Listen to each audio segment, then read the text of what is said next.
še enkrat lepo pozdravljeni. Bomo še kakšno minuto počakali, imamo kar lepo število prijavljenih, da se vsi nekako posedemo v to našo virtualno sobo. Bomo pa nedolgo potem kar začeli in se nam bodo potem kolegi, tisti, ki se bodo naknadno pridružili, pač sproti priklapljali. Torej še kakšno minuto, pa bomo začeli. Ura je že 10, tako da predlagam, da kar začnemo. To je naša prezentacija. Torej, današnje srečanje smo si zamislili tako, da bi v uvodu povedali nekaj splošnih misli. Naša tema, strategija razogljičenja, je tako široka in silno aktualna. Tudi naš ta poletni interes kaže, da je veliko zanimanje med podjetji. Jaz imam najrajše ob takih druženjih, da smo vsi zelo dejavni, kajti različne izkušnje, različne strokovne ekspertize vse nas obogatijo in bom tudi vesela vašega aktivnega sodelovanja. Najbrž bo težje, če bi se vključevali, ker nas je kar nekaj z mikrofonom in videom, zato bi vas prosila, če se poslužujemo četa, in bi kar na začetku vprašala, kdor želi na kratko odgovoriti, ali v vašem podjetju že razpravljate o strategiji razogljičenja, in če mi na kratko odgovorite da, ne, da dobimo malo občutka, kaj se pri vas dogaja, in bomo potem kasneje to skupaj pogledali in če bomo imeli čas tudi pokomentirali. Na koncu tega našega izvajanja vas bom znova povabila k vašim komentarjem, morebitnim vprašanjem oziroma interesom, kar bi vas morda v prihodnje zanimalo kaj bolj podrobnega. Torej, ko se vsi malo zdaj ogrevamo v tem našem druženju, beseda o dekarbonizaciji, razogljičenju, vsi vemo, da gre za poizkus zmanjševanja izpustov ogljikovega dioksida. Takoj na začetku bi rekla, se veste, da v poslovni literaturi, vse bolj tudi v političnih dokumentih, uporabljamo kar to okrajšavo, govorimo kar ogljiku, in tudi če bom v tej prezentaciji večkrat omenila kar ogljik, vemo, da ne gre samo za ta kemični element, ampak gre za emisije CO2 ekvivalentov, ne, in ves čas to jemljem v nekem smislu kot sinonim. Torej, gre za izpuste ogljikovega dioksida, se pravi, gre za ekvivalent njegovih emisij, z seveda učinkovito rabo energije in uporabo nizkoogljičnih virov energije. S tem želimo doseči manjši izpust toplogrednih plinov v ozračje. Seveda obstajajo vse pogostejši drugi načini in torej govorimo tudi o tehnologijah, carbon capture and storage, izravnavah ogljičnega odtisa in drugih, za kar pa danes ne bo toliko časa. Torej, samo toliko, da postavimo stvari v kontekst. Torej, globalna skupnost poskuša nekako preprečiti nadaljnjo stopnjo segrevanja ozračja našega planeta, torej pod 2 stopinjama Celzija v času industrijske revolucije, in vemo, da te temperature kar naraščajo in da marsikdo že izgublja upanje. Torej, do leta 2050, da bi pač morale emisije CO2 ekvivalentov pasti kar na nič. In vemo, da desetletja, ne glede na to, da se včasih zdi, da je to kar nekaj let med tem in da si lahko postavljamo tako velike ambiciozne cilje, ampak vemo, da se desetletje kar hitro obrne in da če bo šlo približno z business kot usual konceptom, tega nikakor kot globalna skupnost, ne kot nacionalne ekonomije ne bomo mogli doseči. Torej so subjekti pod vse večjim pritiskom za zmanjševanje emisij toplogrednih plinov.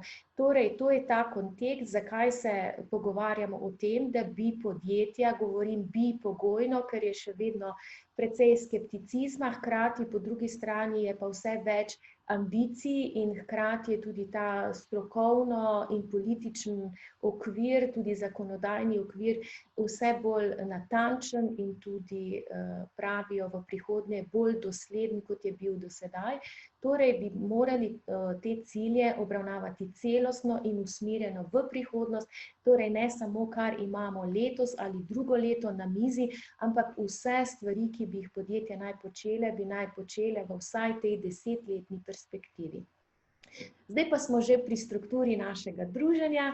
Torej, zakaj se o tem sploh pogovarjamo, kajti dekarbonizacija vpliva na vrsto vzvodov za spremembe, to ni nekaj podsektorja ali neka dodatna služba, neke službe, ampak gre dejansko za nek vpliv in za koncept upravljanja, ki zajame vse dejavnosti podjetja. Torej, prvi vidik, ki ga bomo na kratko potipali, so politike in regulatorni okvir, torej konkretni zakonodajni pritiski, kajti podjetja morajo zagotavljati skladnost poslovanja in ne glede na lastne preference podjetja je to nekaj, kar je tako imenovani must. Drugo področje, ki se ga bomo dotaknili v tej prezentaciji, so upravljanja s tveganji.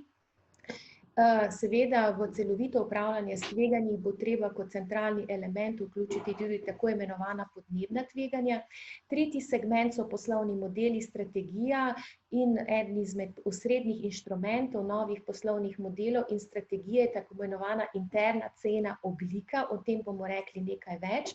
In zaključili s tem zadnjim delom, to so odnosi z deležniki, seveda posebej se bomo dotaknili vlagateljev, kupcev in zaposlenih, kajti v bistvu to je tista trojica deležnikov, ki so ključnega pomena. Seveda za neko tehtno razpravo je ključno spregovoriti tudi o nizkoogljičnih tehnologijah, o izobraževanju, spretnostih, veščinah, ki so ključna, da podjetje pride v to transformacijo, ki je potrebna za pot razogljičenja, seveda financiranje in kapital, kar je del potem tudi kompetenčnosti poslovanja in prihodnosti, ampak za te stvari torej danes mislim, da ne bo časa, so pa torej zato opozorim, da je to vse v paketu, ki ga podjetje mora celostno videti, prepoznati in tudi potem upravljati.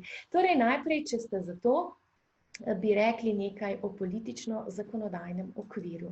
Na hitro, veste, da je to področje kar inflacije, težko se je bilo pred leti predstavljati, da bo v enem desetletju ali še manj Evropa in potem tudi nacionalne ekonomije sprejemale tako obsežen kompleks zakonodajnih okvirov prav z tega področja.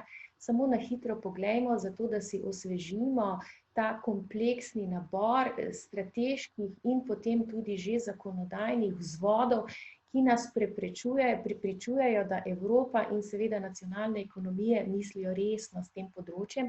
Torej, kot vemo, je v veljavi strategija razvoja Slovenije 2030. Veste, da je lani so bila izdana priporočila, poročilo o razvoju 2019, da imamo strategijo pametne specializacije, na katerih temelji tudi potem določeni finančni in drugi vzvodi v sodelovanju z Evropsko unijo.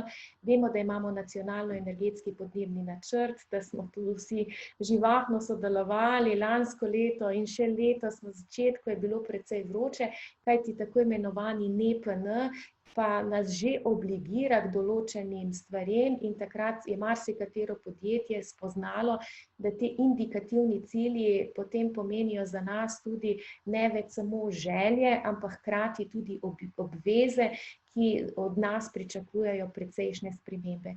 Kot vemo, imamo resolucijo o nacionalnem programu varstva okolja, imamo dolgoročno podnebno strategijo, ki je še v nastajanju in tudi strategijo prostorskega načrta 2050. Vemo, da je to tudi en tak strateški dokument, ki pa je zelo pomemben za lociranje določenih energetskih in drugih objektov, ki je vezan tudi na našo energetsko strategijo, izvajanje in tako naprej.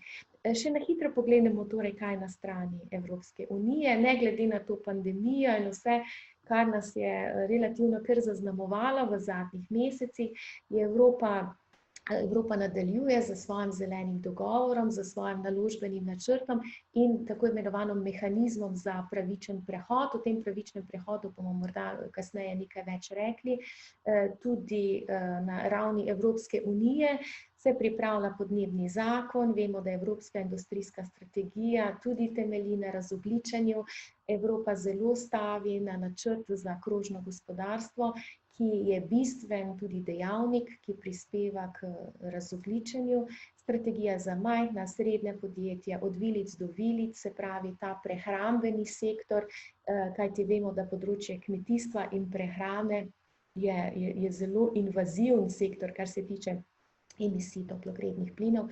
strategija za biotsko raznovrstnost, evropska taksonomija trajnostnih aktivnosti in številne druge. Se pravi, iz nekih strateških, daljnosežnih okvirov prehajamo potem tudi v zakonodajne, ki pa imajo konkretne cilje, številke in seveda tudi ukrepe, ki jim je treba slediti in seveda, če se ne dosegajo tudi določene konsekvence. Verjamem, da vsi poznamo ta prikaz, ki smo ga večkrat tudi obdelovali v okviru NEPN-ja, in če smo Evropejci mislili, da so naši cilji do leta 2020 v primerjavi z drugimi deli sveta ambiciozni, potem vidimo, da samo desetletje kasneje, 2030, so te cilji bistveno višji. In če lahko opozorim samo za nekatere stvari, ker verjamem, da so nam te številke dobro znane, je to, da smo v prejšnjem času dali, govorim kot Evropi v celoti, dali precejšen poudarek trgovanju z emisijami, z emisijskimi kuponi in da smo bili kar tu prvaki na globalnem parketu. Zdaj ugotavljamo, kot veste, je pred kratkim, nekaj tednov nazaj, je šlo tudi podnebno ogledalo Slovenije 2020, to je zelo zanimivo čtivo, ki nas nekako opozarja, kje smo, kje so zelene in kje so rdeče luči. Tako da, če ga kdo še nima pred očmi, svetujem, da si ga vsi pogledamo. Torej, kaj tudi ta dokument opozarja, da so ravno tisti, ki so bili obvezni in so še obvezni za trgovanje z emisijskimi kuponi, so svojo domačo nalogo zelo dobro opravili in so se te emisije zelo lepo znižale. Ampak, če zdaj pogledamo tako eno gozdno perspektivo, med tistimi, ki so bili zavezani za trgovanje in ostalimi emisijami, vemo, da je približno tako čez palec rečeno 60% proti 40%, se pravi več kot 60%, če me ta številka ne vara, je emisij zunaj torej tega trgovanja z emisijskimi kuponi in to je nekaj, kar bo v prihodnje dan velik pritisk in vse druge dejavnosti in industrije, ki do sedaj niso bile obvezane za tovrstnim trgovanjem, bodo imele veliko več domače naloge.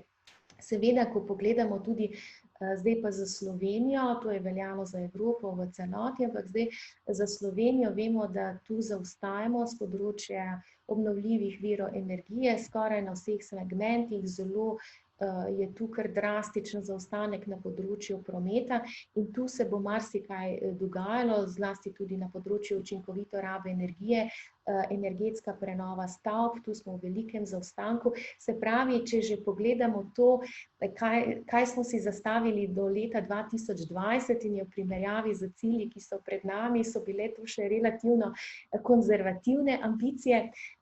To, kar pa nas čaka do leta 2030, pa vemo, da je to samo nekaj korakov in se desetletje obrne, pa so potrebni veliko večji in radikalnejši koraki, da bi dosegali cilj. In na kar tudi podnebno ogledalo, ki sem ga pravkar omenila, podnebno ogledalo 2020 omenja, da so ti cilji tako ambiciozno zastavljeni pravzaprav za vse sektorje. Nekaj malega se nam zdi, tak je moj občutek, da bo malo bolj se bo spregledalo kmetijstvo, ampak za vse ostale sektorje so pa letvice tako postavljene, da bi bilo treba doseči prav v vseh sektorjih, da bi bila tudi kumulativa prava. Vsi pa opozarjajo, da je prav posebna tarča, ki je izziv vsem, kajti tu bo potrebno ogromno sprememb na vseh področjih, je pa seveda promet. Če smo pogledali ta prvi segment teh naših ciljev in zakonodaje, bi sedaj šli korak naprej k celovitemu upravljanju dekarbonizacije. Če ste za akcijo, bi bila zelo vesela, če na chatu odgovorite, ali je že to na vaši mizi, ali vsaj o tem razpravljate, bomo potem pogledali, koliko dinamično je to že v Sloveniji. Ravno te dni sem brala tudi nekaj evropskih svetovnih raziskav, koliko podjetij, morda na koncu bom tudi z tega vidika kaj pokomentirala. Seveda te raziskave za Slovenijo še ni, tako da ta naša skupina, če malo pokomentira, morda dobimo en mali občutek, kaj se dogaja tudi pri nas na terenu. Torej, poglejmo, kaj se pričakuje od tako imenovanega celovitega upravljanja dekarbonizacije v podjetjih. Torej, prva stvar je, kar bodo nadzorniki podjetij poskušali biti pozorni, kar beremo tudi v navodilih Evropske centralne banke, nacionalnim centralnim bankam in potem tudi komercialnim bankam. Se veste, da te finančni vzvodi so kar en tak pomemben spodbojevalec tudi razvoja v podjetjih, je, da se v podjetja pričakuje, da celovito integrira kompleksna podnebna tveganja v svojo poslovno strategijo in v njene poslovne cilje in v seveda celovit okvir za upravljanje s tveganji.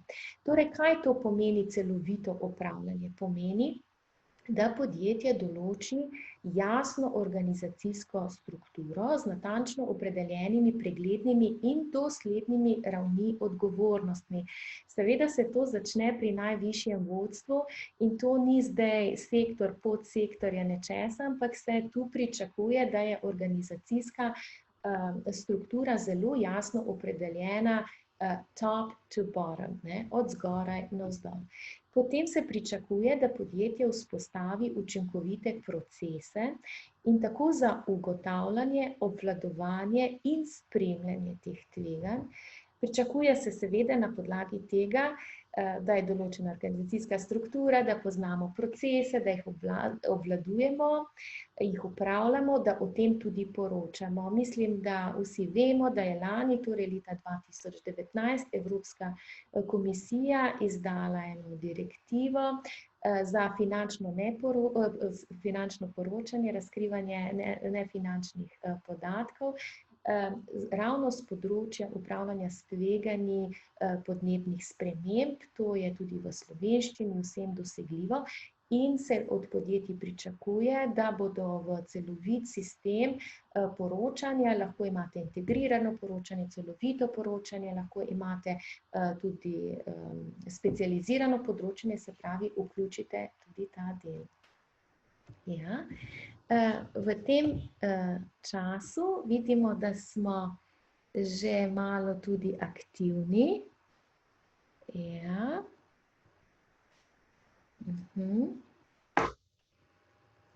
Ja, vidimo, da odgovarjate, da načrtujete, da smo prav veseli. Torej, odgovarjate, da je to tudi vaša aktivnost. Ja, zanimivo, super. Potem bomo kasneje morda malo več pokomentirali. Hvala za vaše sodelovanje. Če ste za, bi zdaj kar nadaljevali in bomo potem se tudi še vključili, če imate pa še kakšne komentarje vmes, pa kar prosim, če ne prej na koncu bi vse pogledali. Torej, gremo naprej. Seveda od podjetij se pričakuje, da uvede ali prilagodi mehanizme notranjih kontrol. Torej, tako kot imate notranje kontrole za obvladovanje drugih procesov, sledenje drugim ciljem, je to seveda zaželeno, postopoma vse bolj obligatorno tudi za to področje, seveda vključno z zanesljivimi administrativnimi in računovodskimi postopki. Nekaj več o tem finančnem vidiku bom rekla v nadaljevanju in seveda, kar je pomembno, to celovito upravljanje z dekarbonizacijo, to ni kot rečeno nek separatni sektor, ampak je pomembno, da se to vključuje v tudi druge politike in prakse, recimo morda na prvo žogo ni tako zelo očitno, se pravi tudi politike upravljanja s človeškimi viri in tako naprej, kajti to je zelo pomembno tudi za uveljavljanje novih znanj, kompetenc in tako naprej. Torej, celovito upravljanje z dekarbonizacijo seveda se začne z vprašanjem kdo. In če imamo to vizijo in jo ponotranjimo, je seveda to vprašanje najprej za najvišje vodstvo in potem gremo naprej za srednji menedžment in oddelki. Seveda smo ljudje že nekaj časa na svetu in vemo, da tako kot bi naj bilo by the book in zaželjeno, tako kot sicer vse teme trajnostnega razvoja, se bi naj začele pri glavi, pa vemo, da v življenju ni vedno tako. Zato je pomembno, da se začne tam, kjer je pač moč začeti, in včasih je potem tudi potreben proces, kot rečemo buy-in, da začne morda srednji menedžment, ki se tega zaveda, ki je strokovno kompetenten, ki ima tovrstna znanja in sposobnosti in tovrstno zavedanje, pač naredi potem nekaj korakov za ta proces buy-in, da potem pride to na najvišje vodstvo. Ampak kakorkoli, zavedati se je treba, da so koraki dekarbonizacije tako zahtevni in potrebna taka celovitost, da prej ali slej brez tega sodelovanja z najvišjim vodstvom pač teh ciljev ne bo mogoče doseči. Naslednje vprašanje je seveda kako. Ko upravljamo dekarbonizacijo, to potem več ni samo področje energetskega menedžerja in energetskega menedžmenta, kjer se upravlja z business as usual, samo da gremo v izboljšave. Ta dekarbonizacija zahteva takšen zarez v filozofijo investiranja, potem portfelj izdelkov, storitev, nagrajevanja, razvojne in druge potem poti odnosov z deležniki, tako dobaviteljsko verigo, kakor verigo kupcev in z drugimi partnerskimi modeli, da preprosto to ne more več biti samo model upravljanja z energijo, ampak veliko več in je ta celostni model ključen. Zdaj smo pogledali na kratko ta strateški overview, zakaj je to potrebno pogledati z vrha celovito in zarezati v celotni ta poslovni strateški model, in to ni nekaj, kar na malo pripojimo. Drugo področje, zakaj je potrebno tako celovito pristopati, so ta podnebna tveganja v vsej svoji kompleksnosti. Torej zajemata dva vidika, in to je fizično tveganje in tveganje prehoda. Tako, če bi na hitro naredili en survey, večina ljudi bi se spomnilo seveda teh fizičnih vidikov, to je pa zelo odvisno, torej kje smo. Mi v Sloveniji, razen določenih bolj izpostavljenih delov, smo kar v nekem še mirnejšem delu sveta. Pred našimi vrati se puščave še ne širijo, smo še zelena država in tako naprej. V določenih drugih koncih sveta so situacije že drugačne, ampak tudi pri nas se pojavljajo vse pogosteje ekstremni vremenski pojavi, vprašanje tal, biotska raznovrstnost postaja siromašnejša, ne glede na to, da smo vedno še v marsičem bogati. Imamo tudi velik plus, kar se tiče vodnega bogastva, ampak to tudi ne pomeni, da bi brez modrega upravljanja to lahko veljalo kar neomejeno. Torej, poleg tega fizičnega tveganja, ki ga tudi lahko delimo na tako imenovano akutno in kronično. Akutno so tisti nepričakovani ekstremni dogodki, ki se pač zgodijo, naredijo škodo. So pa kronični, se pravi tisti, ki so relativno polagoma, ampak imajo longitudinalni način razvoja in so nenehno prisotni v eni taki fazi, ko se razvijajo še. In to seveda vpliva na podjetje, če ne na nas same, pa lahko na našo dobaviteljsko verigo, kar je lahko včasih tudi neka motnja v poslovanju, kar je tudi del upravljanja s tveganji. Kar je pa za marsikatero podjetje na prvo oko morda malo skrito, so pa tako imenovana tveganja prihoda in se ocenjuje, da so bistveno bolj nevarna kot nekaj, kar je na prvo oko vidno, kajti to se pa lahko pravzaprav spremeni celoten podstat, celotne industrije ali pa pogoji, načini poslovanja se spremenijo in nekaj, kar se zdi, da je lahko za nas zelo konkurenčen trg, se lahko pogoji poslovanja tako drastično spremenijo v recimo 5 letih, ali pa tehnološko se lahko stvari tako disruptirajo, da se nam lahko odrežejo celo korenine.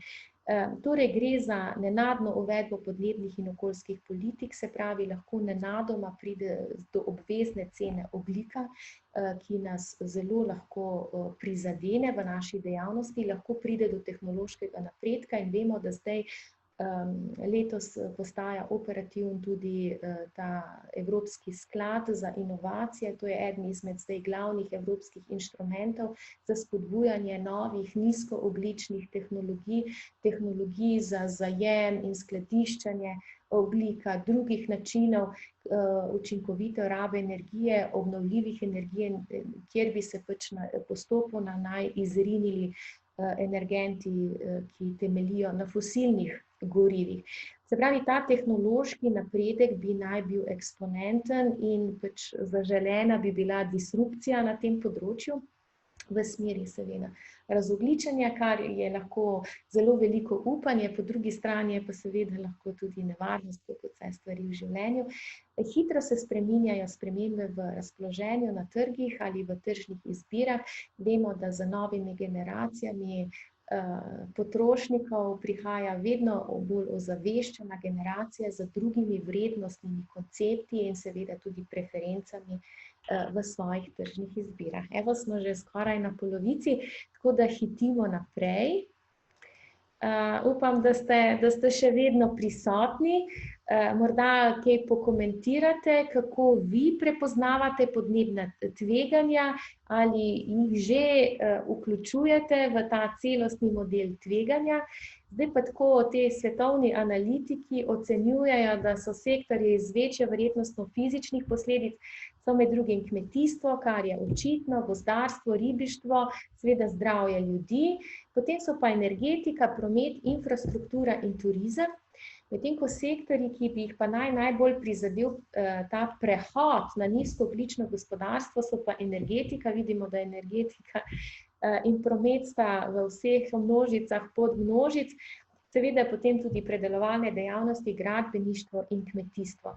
Se pravi, to je nekaj, kar se od nas pričakuje in tudi po mojih izkušnjah z slovenskimi podjetji je to že dinamičen proces teh integracij. Če ste za to, seveda imamo odprt chat, smo veseli tudi vaših komentarjev, kako vidite ta tveganja in kako poleg vsega, kar je dinamičnega na trgu in kaj se dogaja v vašem podjetju, tudi postopoma vključujete v vašo prepoznavanje in seveda tudi upravljanje in evalviranje teh tveganj. Zdaj pa, če ste za to, bi nekaj besed, nekaj časa namenili tej strategiji, temu poslovnemu modelu, ki se kakorkoli v političnih nekih predvidevanjih, v strokovni literaturi in vse te večje svetovalne, globalne organizacije najbolj stavijo ravno, da bi bil najhitrejši prehod od stanja, kjer smo sedaj, da ne bi nadaljevali z business as usual, z majhnimi energetskimi popravki, ampak da bi dejansko naredili neko disrupcijsko diskontinuiteto v neko večjo dekarbonizacijo, je prav z instrumentom interne cene ogljika. Znova, kot sem že omenila, ogljik menimo, razmišljamo o tem, to je substitut za emisije CO2 ekvivalentov. Torej, predvideva se, da bo večina, ko govorimo o večini, pomenimo tako nacionalnih subjektov, kakor seveda potem tudi podjetij, sčasoma uvedla določeno cenovno shemo CO2. Se pravi, gre za to, da bi sčasoma, vemo, da to v NEPN marsikaterega trga v Evropi, marsikatere države je že to omenjalo za leta 2020. 2020 bi naj bile prve analize, ampak postopno uvajanje se omenja potencialno že za leta 2022-2023. To najdemo v našem NEPN-ju kot možnost, najdemo v sosednjem Hrvaškem. Marsikatera država to vidi kot eno najmočnejših spodbud, kako bi, če lahko tako rečem, prisilila svoje gospodarstvo k neodlašanju, ampak k takojšnjim spremembam. Se pravi, to je tisti koncept, ki se zdi, ne, money talks, da bi bil edini najbolj učinkovit, ne, kajti sicer druge moralne spodbude so pogosto bolj raztegljive in manj operativne. Torej, govorimo o določitvi interne cene ogljika, ne. V literaturi se kar ta ICP najpogosteje omenja, Internal Carbon Price, in se priporoča podjetjem, da bi jo čim prej uvedle, zato da same stimulirajo, kaj to za njih pomeni. Torej, ne govorimo, kot sem že uvodoma povedala, samo o evropski shemi trgovanja z emisijami, ampak gre pravzaprav za vso emitiranje emisij, za vseh podjetij, torej gre tudi za tista podjetja, ki sicer niso prepoznana kot tisti veliko energetsko potratni sistemi. Interna emisija kaj? Določi denarno vrednost izpuščanja tone CO2 emisij. Tudi, torej, če vaše poslovanje trenutno ni predmet zakonodajnega določanja cen ogljika, je to zelo priporočljivo, zaradi tega, ker lahko sami strateško upravljate, kje ste z vašim portfeljem, upravljate s tveganjem, da bi v roku 2-3 let to lahko postalo zakonodajno mandatorno, in po drugi strani je to tudi vzvod, kako lahko upravljate z vašo strategijo na portfelja, izdelkov, storitev, odnosov z dobavitelji, z tržno pripravljenostjo na več načinov. Se pravi, če pogledamo nekaj takih primerov. Se pravi, pri odločitvah o kapitalskih naložbah. Torej, vse pogosteje finančne inštitucije ali inštitucije za evalvacijo tveganj poudarjajo, da vse odločitve podjetij, ki se odločajo o kapitalskih naložbah, morajo vključevati tako imenovano interno ceno ogljika, kajti vse ostale indici, ki kažejo na ustreznost kapitalske naložbe, so neustrezni brez tega pomembnega faktorja. Kajti kar nekaj velikih gigantov z tega področja, morda bom kakšnega kasneje tudi omenila, prav zaradi samo tega faktorja spreminja svoje odločitve, ki bi bile sicer usmerjene v popolnoma drugo smer. Se pravi, kadar grejo projekti neposredno vplivajo na emisije, energetsko učinkovitost ali spremembe v portfelju energetskih virov, je zelo, zelo pomembno, da vključujemo to interno ceno ogljika. Zdaj pa marsikdo vpraša, kako pa lahko pride do interne cene ogljika. Kot vemo, te svetovne organizacije na področju energetike imajo različne scenarije, kako ocenjujejo cene ogljika, in si lahko pomagamo, trenutno je to okoli 25 evrov. Hkrati se lahko naslonimo, ne, tudi na to trg z emisijskimi kuponi in v bistvu ekstrapoliramo to ceno, primernost pač naši dejavnosti. Lahko imamo pa svojo notranjo politiko, ki gremo morda zavestneje nižje ali zavestneje višje, pač odvisno, kako želimo poslovno strategijo in tempo razogljičenja tudi nastaviti in seveda potem to preliti tudi v poslovni model. To interno ceno uporabimo pri našem merjenju, modeliranju in upravljanju s finančnimi in regulativnimi tveganji, seveda povezanimi z obstoječimi, kot rečeno, in potencialnimi cenovnimi režimi. Torej, če pogledamo vse te svetovne predikcije, napovedi za prihodnja desetletja, ne, se pravi, ta prvi mejnik je 2030 in potem seveda 40, se pravi, ta diapazon razmišljanja je zdaj nekako do leta 2050, se po vseh modelih predvideva, da bi cena ogljika rasla. In to, recimo, če je zdaj približno tam 25 evrov, se ocenjuje, da bi lahko prišla tudi do 60, 80, seveda z takšnim hitrim tempom sprememb, kot smo jim priča, z raznimi temi epidemiološkimi vložki je težko napovedati, ne, desetletja naprej, ampak hkrati, glede na to, da je število prebivalcev sveta raste, da je energetska lakota, ne, se pravi, po potrebi za energijo vedno večja, da bi v bistvu tudi emisije morale dvigovati svojo ceno. Torej, in na podlagi tega ustrezno prilagajamo poslovno strategijo. Do sedaj podjetja niso razmišljala na ta način, normalno, in zato je v bistvu ta donosnost in kapitalski vložki so bili pač vezani na zakonodajni in tržni okvir brez cene ogljika. Predvideva se, da bo ravno ta cena ogljika, ko ne bo več interna, ampak ko bo obligatorna, da bo to velik disruptor, tako da lahko določeni relativno stabilni sistemi se lahko konkretno zamajajo.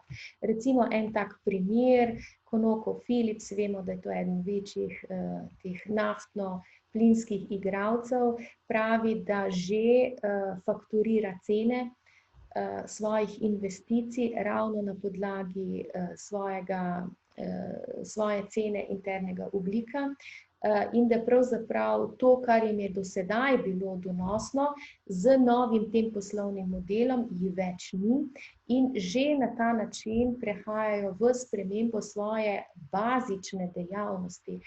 Se pravi, da to, ko govorimo o tej dekarbonizaciji, se pravi, ni več to nek kozmetični korektiv, nekaj, s čimer pač snižujemo nečesa, gre v določenih dejavnostih za proces temeljne preobrazbe. No, zanimiv ta primer se mi zdi tudi Microsoft, ker ga pač vsi poznamo. Oni že od leta 2012, kot najbrž veste, uporabljajo ta model interne cene ogljika, tako za vse skope ogljičnega odtisa. Vsi vemo, torej, da ogljični odtis, tako kot je definiran po GHG protokolu, ima tako imenovane 3 skope ogljičnega odtisa. Prvega, ki ga podjetje obravnava in je v lastni lasti, in drugi, se pravi, te posredne emisije, vendar potrebne za dejavnost podjetja in tako imenovani ta tercialni sklop. Oni merijo vse 3 sklope, se pravi, zato pa morajo tudi sodelovati z svojo dobaviteljsko verigo in so imeli tako imenovano pristojbino ali interno ceno ogljika. V tem času se je gibala od $5 do $10. Se pravi, vemo, da tudi glede na različne krize v Evropi, kako je tudi ta cena nihala, da je skoraj padla na nič in je potem se dvigovala. Oni so v tem 8-letnem obdobju so jim nekako se gibala med $5 in $10. In kaj v bistvu kažejo, ne? Tem poročajo seveda svojim vlagateljem, ampak to je za njih notranji upravljavski instrument. Seveda Microsoft kot gigant, on potem svoje poslovne enote stimulira tako, da morajo poročati o svojih emisijah in za svoje emisije seveda tudi mora plačevati. In v bistvu, če plačuje, se jim na ta način dobiček poslovnim enotam in seveda je potem tudi sistem nagrajevanja, kar je potem spet posebna stimulacija tako za menedžerje, kakor tudi za sodelavce, da se trudi zniževati te emisije, ker hkrati se potem tudi seveda dobiček in osebne nagrade zvišujejo. In v teh 8 letih poročajo, da imajo za približno 10 milijonov evrov manj stroškov energije, samo zaradi tega inštrumenta in seveda tudi toliko milijonov emisij manj. Torej, vlagatelji in tudi nadzorniki nekako stimulirajo v nekaterih večjih sistemih in to pričakujemo, da bo tudi v prihodnje se najbrž preneslo tudi k nam, da je to model nagrajevanja vodstva podjetij, da poleg vseh teh ekonomskih kazalnikov, ki so že postali robustni kazatelji uspešnosti, bo tudi ta interna cena ogljika postala nekaj, ki bo sistem nagrajevanja in v bistvu tista podjetja, ki bodo tu ambicioznejša, seveda bojo potem tudi ambicioznejši rezultati in tudi ustreznejši vse potem kasneje druge nagrade. Torej, prej sem že omenila, zato samo na hitro ponovim. Torej, ko podjetje upravlja svojo ceno ogljika z internimi inštrumenti, seveda se to potem navezuje tudi na celotno dobavno verigo, kajti tudi v tem sistemu strategije dekarbonizacije, enako kot velja tudi za tako bazičen koncept razmisleka, trajnostne strategije razmišljamo v konceptu celotnega življenjskega ciklusa in ne samo od vrat do vrat podjetja. To so vsi ti koncepti tudi krožnega gospodarstva, pravzaprav gre za iste koncepte z različnimi imeni.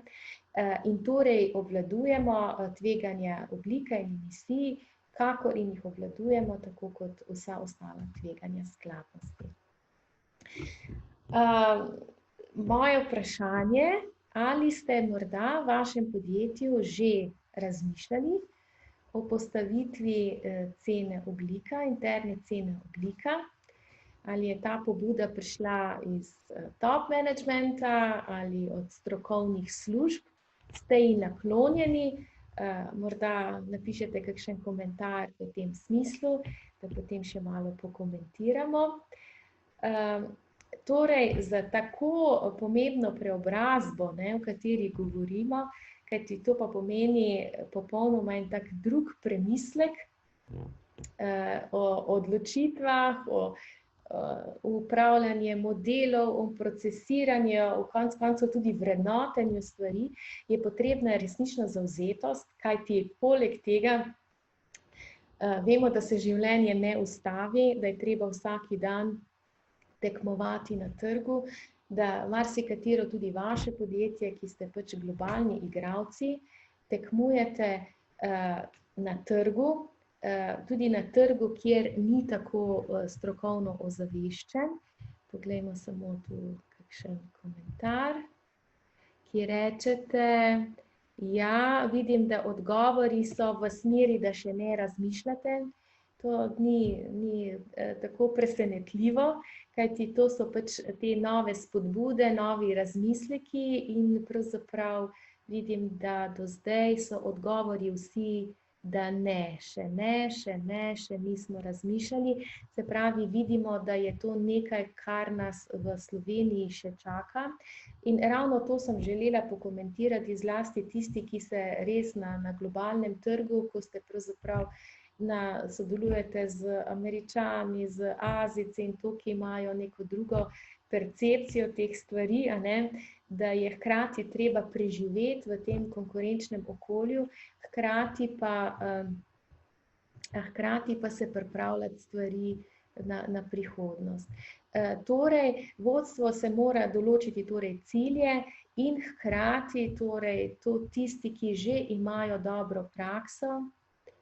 Ja, gledam še chat, vidim, da je še, ja. Ja, vidimo pa dober primer, gospa Barbara Pigac govori, da se v Impolu že pogovarjajo z kupci izdelkov za zaprte zanke, za večanje rabe sekundarnih virov, tako. Ja. In se že pripravljajo na trgovanje. Super. Se pravi, da ta proces poteka. Verjamem, da bo zdaj iz meseca v mesec vse več praks in tu vas prav lepo vabim v okviru našega zelenega omrežja in zelene Slovenije. Kot veste, imamo tu precej medijskega prostora in platforme in tu so ključne izmenjave dobrih praks. Vemo, da v trajnostnem razvoju ni kar vnaprej nekih receptov, ni kar vnaprej določenih stvari, ki bi veljale kot dobre kar za vse panoge, ampak ravno izmenjava teh izkušenj, tako da vas prav lepo že naprej vabim iz Impola in iz drugih sistemov, če delite z nami konkretne prakse, bomo zelo hvaležni, tudi morda preko kakšnih webinarjev ali preko strokovne revije, še pogledam, vidim, da smo se še, ja. Ja, vidimo, da je v Petrolu so začeli z internim ozaveščanjem, to je izjemno pomemben proces. Petrol kot slovenski in regijski gigant na tem področju in zelo stavimo na uspeh Petrola, ker ko Petrol uspe, Slovenija v marsičem uspe, tako da zelo navijamo za vse stvari, ki jih delajo v Petrolu in verjamem, da boste uspešni pri svojih korakih.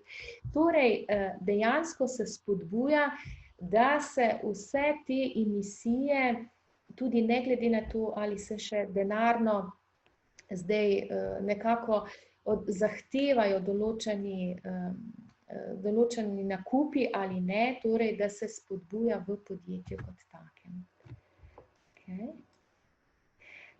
Tako in potem seveda z partnerji v dobavni verigi, kar je tudi gospa Pigec omenila, da se v Impolu že počne. To je izjemno pomembno, da imate to miselnost in da pač te krožne zanke že zapirate. Ker nam čas tako uhaja, bomo v zadnjem tem času, nekaj minutah, ki še imamo, pogledali, zakaj je tudi z vidika teh meddeležniških odnosov to zelo pomembno. Tako, ko gledamo te tržne raziskave, kaj spodbuja menedžerje, da se odločajo na ta in drugi način, vidimo, da ne glede na to, koliko je pomembnih javnosti in seveda za vsako podjetje je pomembnost, ne, se pravi, gre za fakturiranje teh javnosti drugačno, ampak v bistvu vlagatelji ali lastniki in po drugi strani kupci so posebej obteženi z vidika njihove pomembnosti.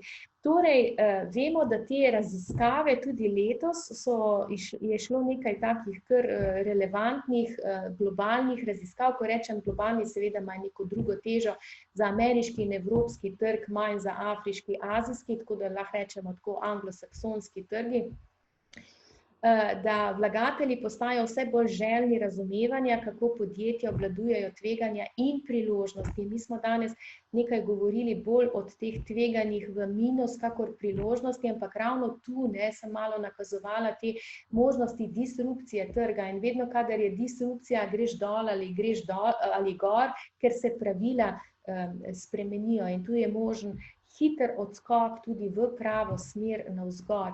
In tu vidimo, da vlagatelji po eni strani seveda so ti mehki prijemi, se pravi želijo, da je to v njih v poročanju, po drugi strani so pa konkretne zahteve že recimo na konkretnih borzah, ki pa vse bolj potem tudi dajo na te tako imenovane trajnostne indekse, ki pa vključujejo seveda vse bolj tudi elemente razogljičenja. Na primer, en tak BlackRock, kot vemo, največji upravljalec premoženja na svetu, je zelo jasno povedal, da ne želi več samo s temi mehkimi ukrepi, ampak tudi dejansko malo prisiliti, če lahko tako rečemo, da to razkrivanje teh informacij. In v bistvu ne moremo razkrivati, če ne znamo identificirati, ne upravljamo, nimamo instrumentov, potem tudi ocenjevanja, ne cene, ne potem tudi, kaj se nam dogaja, in potem je tudi razkrivanje bolj na tej ravni, si želimo, si prizadevamo, ne znamo pa vrednotiti. Zdaj je pa trend izrazito v tem, da se podnebna tveganja prelijajo v konkretne denarne številke. Sistem je upravljanje, so izboljšanje zvestobe kupcev. Vemo, da tako imenovani milenijci, veliko govorimo o njih, kajti to je v bistvu generacija, kjer je ta mindset shift relativno zelo velik v smeri zelenega, trajnostnega in seveda del njihovega razmišljanja o trajnosti je velik, pomemben segment je dekarbonizacija in seveda za njimi prihaja generacija Z, sicer pa še ni na trgu z kupno močjo, milenijci pa so že, zato te raziskave v Sloveniji, v Evropi, ki kažejo to sicer vedenjsko in sicer kognitivno, afektivno percepcijo izdelkov, storitev, se zdaj s prihodom milenijcev na trg pomembno spreminja. Torej, te generacije si želijo dekarbonizacijo s konkretnimi cilji, seveda zmanjšanje onesnaženja, krožno gospodarstvo, trajno odgovorno pridobivanje materialov, seveda vodno, energetsko učinkovitost, celoten ta paket za biotsko zaščito biotske raznovrstnosti in seveda v ta paket sodi seveda tudi človekove pravice, znotraj tega tudi zaposleni. In odnosi z zaposlenimi, Vemo, zdaj odvisno pač na katerem trgu tekmujete vaša podjetja, torej kako redki so viri talentov, ki jih vi rabite. Vemo, da je viri s talenti na trgu človeškega kapitala, ti viri so redki in zato podjetja zelo, zelo premišljeno ravnajo s tem, kako pritegniti in hkrati obdržati novo generacijo talentov, ki ima pa izredno stopnjo, visoko stopnjo fluktuacije, če pač ne vidi širšega smisla. Vemo pa, da je v bistvu denar za njih, denarna nagrada higienik in ne ključni motivator. Torej, vse mlajše generacije ne želijo sodelovati v industriji, ki je percipirana kot relativno umazana in posledično lahko tudi nevarna. In v bistvu ta visoka stopnja pričakovanja, da podjetja dejansko oddelajo svoj delež dekarbonizacije, je pravzaprav ta stopnja je zelo visoka, ne. Tukaj vidimo, ta ocena je tam 75%, kar je izjemno veliko in kot rečeno, generacija za njimi ni odklonska, ampak nadaljuje ta trend. Torej, zaključimo z nekaj mislimi.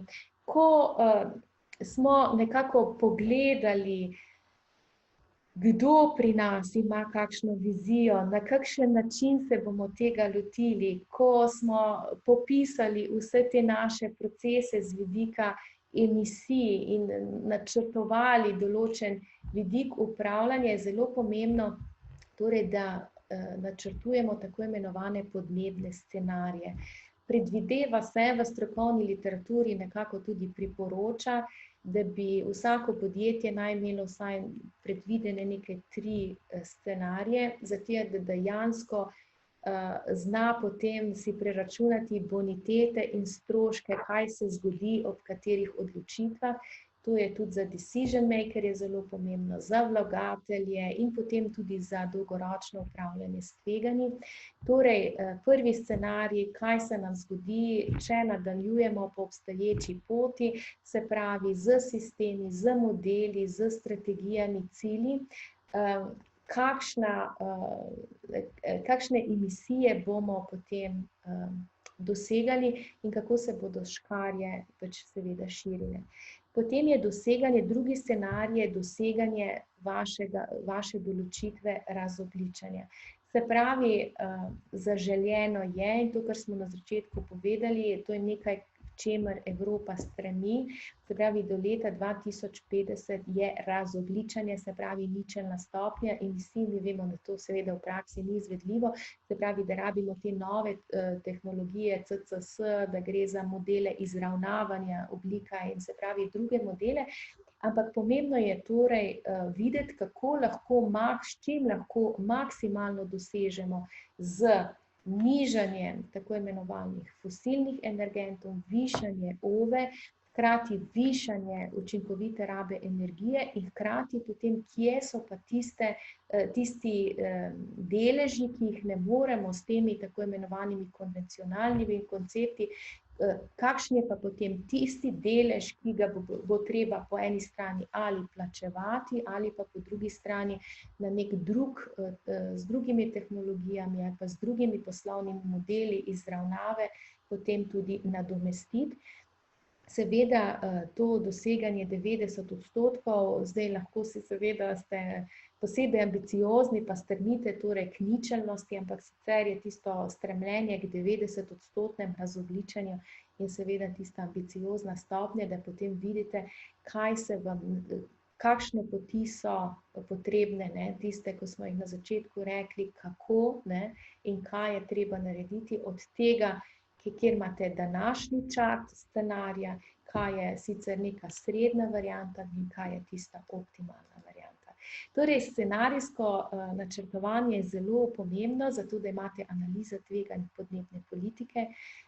To je pomembno, da imate vedno, ko vas sprašujejo lastniki, v današnjem hitrem, dinamičnem svetu, ko se podjetja lahko hitro zamenjajo lastniško, z vidika uprave, z vidika drugih ključnih kadrov, je priprava teh scenarijev zelo pomembna, kajti lahko pod nekim vodstvom, pod nekim lastnikom lahko podjetje pluje v neke zelene vode in potem se hitro lahko to spremeni in ste znova bosi in goli, če pač to ni dokumentirano, če scenarijsko to ni načrtovano.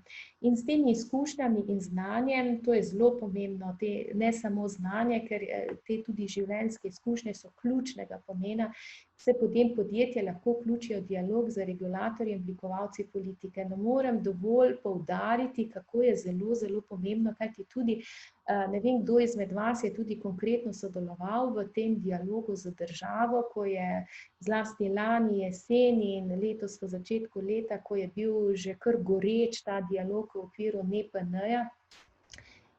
Kako preprosto včasih na bosih in golih podstatih je temeljil ta dialog, ker pravzaprav ni bilo konkretnih simulacij, ne. In smo bili lahko samo načeloma za ali načeloma proti in načeloma smo bili prozeleni in protizeleni. Skratka, ni bilo pa dejansko konkretnih izračunov ali so bili pa zelo, zelo, zelo povprek. Tako da ta del je za nas zelo pomemben. Torej, samo nekaj zaključnih misli in potem bom vesela še pregledati vaše ideje in določene komentarje. Torej, te raziskave, ki jih berem, sledim na tem nacionalnem trgu, globalnem trgu, seveda, večina podjetij si še ne postavlja interne cene ogljika, je še precej takih, ki menijo, da pravzaprav politika ogljika ne bo vplivala na njihove denarne tokove, ker pač niso trenutno v shemi z trgovanja emisijskimi kuponi. Podjetja zlasti menijo, da je zelo pomembno, da upravljajo z emisijami obsega 1 ogljičnega odtisa in so manj pozorna na obseg 2 ali 3. In to vidimo, da je zelo kratkovidno. Se spomnite, da smo na začetku začeli s tem pogledom, da je treba pogledati vsaj 5 ali 10 let naprej, zaradi tega, ker so tudi spremembe tako pomembne, tako korenite, da človek ne more, nobeno podjetje ne more te preobrazbe narediti kar v letu ali 2. Po drugi strani, ne, je pa vse več večje število podjetij in tudi takih, ki so na trgu zelo pomembni, ne, kot smo prej omenili Microsoft, tudi Michelin je eno tako podjetje, skratka več takih odmevnih podjetij, ki pa si že postavljajo interne cene in po tem vzoru jim vedno več sledi. In pravzaprav verjamemo, da je upravljanje z podnebnimi spremembami je ključno za to upravljanje, da se razume in proaktivno upravlja z emisijami. Ker je drugače gledati samo na te fizične posledice, kot smo na začetku rekli, teh tveganj, ne vidimo pa te posledice ali cene prehoda v nizkoogljično družbo, je zelo kratkovidno. To je v bistvu bilo, ja, zdaj pa poglejmo še chat.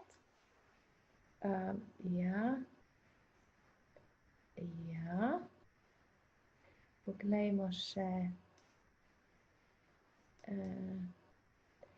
Sprašujete nas, če bomo poslali gradivo. Da, vsem udeležencem bomo dali gradivo, tako PowerPoint, in kolegi mi pravijo, da bomo poslali tudi video posnetek. Zdaj gledam še, berem, ali morda mislite, da razmišljanje z upravljanjem emisij še ni tako aktualno in načrtovano, ker kadar za to še ni zakonski definirane zahteve. Hvala lepa, gospod Novak, za to vprašanje. A veste, to je vedno zdaj malce predvidevanja. Generalno menim takole. Evropa, če bo obstala kot taka formacija, kot je sedaj, in če bo še naprej v bistvu glavna usmeritev Evrope, tudi sedaj iz te regeneracije, iz te pandemije, prav ta zeleni dogovor, ki temelji na razogljičenju, potem te poti skoraj ne morejo biti drugače. če izvzamemo ta zeleni dogovor in vse te strategije, ki smo jih omenili, pravzaprav Evropa nima skupne vizije in tudi glavni instrumenti upravljanja tega prehoda in razvojni instrumenti temeljijo na krožnem gospodarstvu in razogljičenju. In zdaj, če rečemo čisto zdravi kmečki logiki, če izvzamemo vse te dokumente, in potem vidimo, kaj nam ostane razvojnega, perspektivnega, nam pravzaprav ne vem, če ostane kaj veliko, razen veliko raznorodnih interesov, ki nima neke skupne usmeritve. Zdaj, če bo pa Evropa obstala, kot rečeno, in če bo Evropa tudi vnaprej sledila tej zelo jasni usmeritvi zelenega in razogljičenja, potem pa težko verjamem, da bo katerikoli drug instrument tako globoko zajezil te emisije, kakor inštrument, da bo treba karkoli plačevati. Poglejte, ta velik upad emisij, ravno z kuponi, zdaj ne bi rada čisto povedala napačne številke, no, ampak če se prav spomnim, je to šlo za približno 40%. Zdaj tu lahko debatiramo, ali je to šlo zaradi recesije, ali skratka, veliko je teh dejavnikov, ni to zdaj samo sistem trgovanja, nam je jasen, ampak dejansko lahko morda predvidevamo ali pa simuliramo, da pa je bil to eden izmed pomembnih tudi vzvodov in denar in kazni so tiste, saj verjetno veste tudi po lastnem podjetju, je tisto, kar uprava najbolj resno sliši.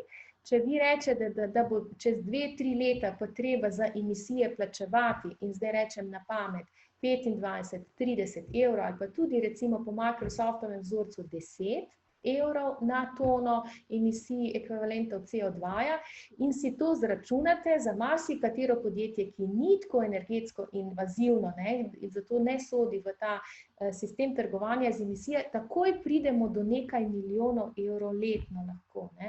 To pa je že nekaj, na kar vodstvo sliši, zlasti potem, če rečemo, recimo, da trgujete na borzah, ali pa zlasti, če recimo ste vezani na trge, ki se lahko zelo disruptirajo z vidika povpraševanja, potem pa je že vprašanje, kakšna je prihodnost, če tega ne boste upoštevali. Še imamo eno vprašanje. To gospe Vilme Ledinek. Ja. Še gremo navzdol. Ja, gospod Jure Oblak, ja, ki reče, ali bo potrebno pri razvoju novih izdelkov upoštevati tudi emisije CO2. Ja, zdaj odvisno, kaj menite pri razvoju. Če v bistvu greste in boste kandidirali na razvojne inovacijske instrumente, potem seveda. Tu, kot rečeno, mislim, da bo prvi rok za ta razpis za sklad inovacije Evropske unije. To je absolutno temelji na razogljičenju in tu so zelo zanimivi sistemi financiranja in absolutno verjamem, da podjetje, če bo pač inoviralo in dalo nove izdelke, da se vam splača tudi poslužiti novih inštrumentov. Tudi redko katero podjetje ima zaprto finančno konstrukcijo pri razvoju novih izdelkov, se pravi, se poslužuje ali komercialne ali druge razvojne finančne vire. To vam lahko rečem iz prve roke, da tudi komercialne banke vse bolj povezujejo razogljičenje in ustrezno stopnjo dekarbonizacije izdelkov, storitev, modelov v svoje ponudbe. Enako je tudi naša, kot vemo, razvojna banka, SID banka za svojim paketom, ne skladov, skladov. Tako da ta del je ta finančna spodbuda. Če bo pa obligatorno, razen za penali, je pa težko reči, to pa težko komentiram. Ja, imamo tudi ponudbo, še komentar, morebiti bi bilo dobro omeniti še vpliv EU taksonomije. Seveda, ta sistem razvrščanja po prednosti je seveda zelo ključen, kajti tudi Evropa daje tu prednostne sisteme na več področjih, ampak je zdaj to kar malo tako obsežnejša snov, če bi jo želela malo poanalizirati, tako da hvala za to pobudo in bi morda kdaj drugič vključila v eno tako podobno prezentacijo. Ker je ura že nekaj minut čez 11, se vam prav lepo zahvalim, veselje mi je bilo. Seveda bi veliko raje vas videla v živo, ker verjamem, da ste prava zakladnica znanja in izkušenj in ravno to, da delimo med sabo, je vsaj tako, če še ne pomembneje kot te prezentacije. Zato vabim, da ostanemo v stiku, da komentiramo, da delimo izkušnje, mi bomo veseli tudi za pobude. Če si boste vzeli čas, bom zelo vesela, naša vodja akademije, Tanja Pangerl, vam bo poslala en tak kratek vprašalnik, da boste ocenili današnji webinar. Vesela bom vaših iskrenih ocen in pobud, kako lahko izboljšamo, oziroma tudi kako lahko še z nekimi drugimi znanji, ki bi vam bila koristna, lahko nadaljujemo to vrstno delo. Sicer smo pa vam na voljo z vsemi mediji in tudi strokovnim svetovanjem. Če menite, da smo vam lahko kje koristni, bomo veseli, da se na nas obrnete. Sicer pa smo veseli, da razmišljate trajnostno, da delate trajnostne korake in verjamem, da se bomo tako in drugače še drug od drugega učili tudi v prihodnje. Hvala lepa.